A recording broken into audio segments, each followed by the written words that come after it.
Zee 24 तास एक पाऊल पुढे। स्पॉट फिक्सिंग प्रकरणाचं बॉलिवूड कनेक्शन आता उघड झालंय। मुंबई क्राईम ब्रांचनं अभिनेता विदुदारा सिंगला अटक केली आहे। मात्र 5 मेला चेन्नई सुपर किंग विरुद्ध मुंबई इंडियन्सच्या मॅचमध्ये विंदू चेन्नईच्या टीमला सपोर्ट करताना दिसला होता। त्यामुळे सध्या भारतीय क्रिकेट विश्वात याबाबत वेगवेगळ्या चर्चा सुरू झाल्या आहेत। फिक्सिंगचं बॉलिवूड कनेक्शन, अभिनेता विंदू दारा सिंगला अटक। IPL स्पॉट फिक्सिंग प्रकरणाचं बॉलिवूड कनेक्शन पुन्हा एकदा समोर आलंय। अभिनेता विंदू दारा सिंगला मुंबई क्राईम ब्रांचनं अटक केली आणि फिक्सिंगचं पहिलं बॉलिवूड कनेक्शन समोर आलं। फिक्सिंग प्रकरणी मुंबई क्राईम ब्रांचकडून अटक झालेल्या बुकी रमेश व्यासनं चौकशी दरम्यान विंदूचं नाव घेतलं।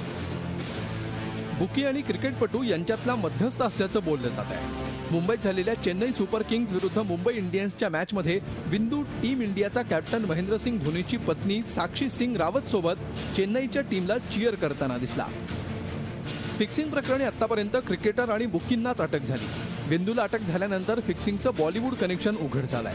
आता फिक्सिंग प्रकरणी अजून काही मोठे स्टार आणि क्रिकेटर्स अडकण्याची शक्यता वर्तवण्यात येते आहे। Bureau report, Zee media, Mumbai.